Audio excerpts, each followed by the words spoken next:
Well, good morning. I want to begin by condemning the shooting at the U.S. consulate. I had a meeting actually planned with the Consul General, Baxter Hunt, and he's a very good man. We had to cancel it, but I can reassure the Consul General and our U.S. friends and allies that we're going to throw everything at this. I had an opportunity to speak to the OPP Commissioner, and he reassured me that he's working collaboratively with all three levels of government, our municipal police, our provincial, and our federal police, and I have all the confidence in the world that they're going to catch these criminals, and we're going to hold them accountable, and they're going to face the full extent of the law. It's absolutely unacceptable what we've been seeing over the last week with the shootings at synagogues, Jewish synagogues across the city in the 905. We're going to, again, throw every resource to hold these people to account. You know, folks, this is Ontario, Canada. We've never seen this in our entire lives. Shootings, no matter if it's the consulate or if it's places worship. And this goes for every single religion, no matter if it's anti-Semitism, Islamophobia, and every other religion. I always say we have 110 religions, and I will do the same if any other place of worship gets attacked. And again, it's unacceptable that we're seeing this in the greatest city, the greatest province, greatest country in the entire world. But we will not spare a penny to make sure we hold these people accountable, and we're going to go full steam at this. So I'll open it up to the questions, and we can go from there. What can the province do to help solve the shooting at the U.S. consulate? Well, we're going to support our police. We're going to give them all the tools that they need to get this done. And I don't direct the police, but I have all the confidence in the world in our police. And I'm very confident we're going to apprehend these criminals, and they're going to face full extent of the law. Have you got any indication from police that these shootings at the synagogues and this shooting at the consulate are related in any way, the same people involved? Yeah, no, we haven't had any information on that. But again, this is just me speaking. I believe there's sleeper cells all over the world, as we know. They're in the U.S., they're in Canada here, and we have to weed these people out and hold them accountable. Because again, folks, we all grew up here, very peaceful, loving communities all across the province, and for these people to be doing this, they need to be caught, and they need to be thrown in jail for life. You had a briefing on RCMP or? No, I haven't had a briefing from the RCMP. I did speak to the commissioner this morning. Again, this is my personal opinion, and I don't think I'm too far off with saying that. It's a different world now that we're facing, and we're seeing it around the world with turmoil happening everywhere, and we're going to make sure it doesn't land on our shores. Right now, I've never seen anything like it in all the years I've lived here, which is my whole life. Is your government considering any legislation to create protection zones around places? We're gonna look at that. What I recommended to the Solicitor General, and he agrees. We need to put cameras up around any places of worship. It doesn't matter what religion you are. If you're being attacked, we will have cameras up that will take snapshots of license plates and follow up with that. We also have special prosecution teams, when I spoke to the Attorney General, specifically geared for hate crimes. And as we prosecute them to the full extent of the law, then it goes to the courts. And I sure hope that these judges throw the key away and put these people in jail. Is it time for minimum sentencing? I've been in favor of that right from day one. We need minimum sentencing, and if you commit a heinous crime, then you need to go to jail for X, whatever time period that is. And I encourage the federal government to look at this. I've encouraged them before to look at it. I know it was shot down under Prime Minister Harper. My opinion, it was too broad.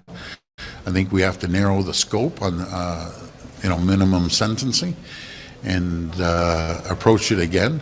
I don't know anyone out there that is not in favor of a heinous crime happening, be it to a person, to a place of worship, or to any consulate or ambassadors that have their offices in Ottawa. Unacceptable. We have a responsibility to protect the people of Ontario, and I will do everything I possibly can in my powers to make that happen. Premier, if you can't get Mayor Chow to agree to your idea to have jets and an expansion at the Island Airport, will you move to take the city out of the tripartite ideal that controls the airport and to make that go forward? I have a great deal of respect for the mayor. We've had conversations. She's come over to the house just in the last week or so. I was very straightforward with her that we will be taking over the airport. We will be compensating the city for it. And on top of that, not compensating just for the value, but also for any lost revenues. I believe they make about $5 million a year. We will compensate them for that. But this is a crown jewel. We're one of the largest cities in North America. Other cities like New York and Chicago have 2 airports. And this is an economic driver. It's going to create competition. A lot of people don't want to be driving up to Pearson, and Pearson does a great job. They put through about 40 million passengers every single year. We want to make sure that they're supported there, but also give people an optionality, and that's what we're looking for, and it will create thousands and thousands of jobs and economic growth. It will lower cost of flights as well, and convenience for the people that are flying. I'm very glad to see that they did U.S. clearance at the airport, but we need this. We need it desperately. You were talking about jets, but leaving that aside for a moment. Yes. Are you talking about more flights and more people, and how many more people? Doubling the number of flights, doubling the number of passengers? What's the sort of ballpark? Yeah. And you look at Bathurst Street. There's not a lot of room there for a lot of more people going out. Well, we're consulting, and we'll continue to consult with the Port Authority. We'll consult with the city as well. But we need this. This is an economic driver. It's a crown jewel. Very few cities that I know of anywhere in North America that have one airport literally right downtown. Chicago, we know we have O'Hare, we have Midway, but that's more on the south side, but still they carry a number of millions of passengers. We need this. We need it for the people, the convenience, economic development, and there'll be an increase in flights as well. Yeah, I can't answer that right now, but once we have more details, I'll be able to get back to you. Yes. It's always been an issue when it has come to this debate, moving from these turboprops to jets. How will the province address the noise that's created by these jets? Well, we're going to do everything we can to reduce the noise, but we're looking at convenience for people as well. We can't let a very, very few amount of people determine the future of our province and our city. So we're going to work with them as much as we can. I know they were working on they call it the whisper jet. Is a lot quieter than the twin prop ones that we have right now, but I don't think it's going to be a massive difference because those twin props are pretty loud when you get on those planes. Are you going to limit it legally to the whisper jets? Because that is a No, class of jets that yeah, I know they were. But would you allow noisier jets, or are you going to limit it to what you? No, I think we have to consult again. We'll see the noise levels between the jets and the props, but I go back to this is going to be an economic driver. It'll create thousands of jobs, better opportunities for people to fly out of the city of Toronto rather than fighting traffic all the way up to Pearson. Again, Pearson does a fine job, but it's pretty congested right now, and it's all about convenience for people that want to fly to a destination anywhere, including down to the U.S. or across Canada to other cities. There'll be an opportunity for lower flights, more competition, and an economic driver. Premium, last It's question. been about a year since you pulled the plug on the Starlink contract. Can you tell us how much taxpayers have paid to get out of that deal? Last one. I will confirm that. I don't have that number off the top of my head, but I believe that was the right decision, protecting Canadians, not supporting a U.S.-led owner that was pretty aggressive towards Canada. But we'll do everything we can to make sure we get a deal. That's the most important thing. People want certainty. I'm sure the U.S. wants certainty. We see the gas prices skyrocketing. By my place, it was $1.58. It was staggering. Just about 6 weeks ago, I was driving through Brampton, and they were as low as $1.02. So we want to make sure that we bring oil prices down, and I understand it's because of the war that's going on over in Iran, which I support the people of Iran 1,000%. And we're going to just move forward, and hopefully the Prime Minister can get a deal with the U.S. and allow us all to move forward. Premier, you've mentioned a few times that your finances. Ontario Health. Yeah. The vendor working for Ontario Health paid a ransom to a ransomware company. Should they have done that? Because although that's not directly Ontario taxpayer money, they're funded through the taxpayer on their contract, so that money could have been indirectly taxpayer money. Should they have paid that ransom? Last question. Well, I will look into that. I don't have that answer right now, but I'll dig deep into that, and I'll be able to get back to you on that. Premier, last one. A few times that your finance minister has been concerned about healthcare spending. Are you suggesting that there may be spending cuts in the upcoming budget? No, I'll tell you right now, no, there won't be. My finance minister is the best finance minister I've ever seen. He's a prudent fiscal manager with the taxpayers' money. And yes, when you see the amount that we're investing into healthcare, it's concerning. He's doing his job.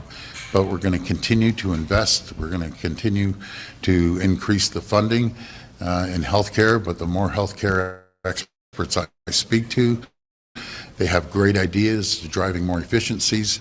I know that quite a few hospitals are working on AI as well to drive down cost. And we're going to continue to invest in the medical schools, which we have, building more medical schools and making sure that we pay for doctors' education. That's never happened before. The Learn and Stay program for nurses paying for their education and PSWs. We need to continue enhancing healthcare. We're building $60 billion worth of new hospitals, 50 sites across the province, and we're going to continue to build for the future. One more question? To clarify on the jets, Yeah. Are you not looking then at a limit on the size or the noise of those jets? Because the Port and the Port Authority say they want to fly E2s or CS100s that are smaller and supposedly quieter than the turboprops. Would you allow 747s to land there? Well, we can't. 747s, I think they need 10 or 12,000 feet, so they're obviously, there's. Well, that's done by the Minister of Transportation federally. They have guidelines, so I don't ever foresee 747s flying into the island airport, but smaller jets, and it'll be convenient for travelers, especially going around Canada and possibly down to the U.S. Last one. Colin. This is not a negotiation. This is an expropriation. Are you going to expropriate more land along the waterfront, or is it just limited? No, it's just limited to the airport, and I was very honest with the mayor. There's a couple radical left-wing councillors that want to turn the airport into a park. That's their plan. That's just unacceptable, and we can't chance that. Again, I have a great deal of respect for the mayor. We get along extremely well. She just, again, came to the house again a few days back, and we had a really constructive conversation.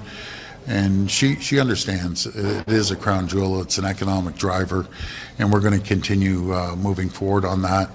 And folks, we're in an economic war right now with the U.S. We need every tool we can to create more opportunities, to drive our GDP up and create good-paying jobs, and that's what we're doing at the airport. And we're going to continue. Thanks, everyone. That's it. Thank you. Okay. Thank you. All right, there you have it. Hope you'll leave your comments and suggestions, and give a like, follow, and subscribe. Have a good morning. We'll see you later. Bye-bye.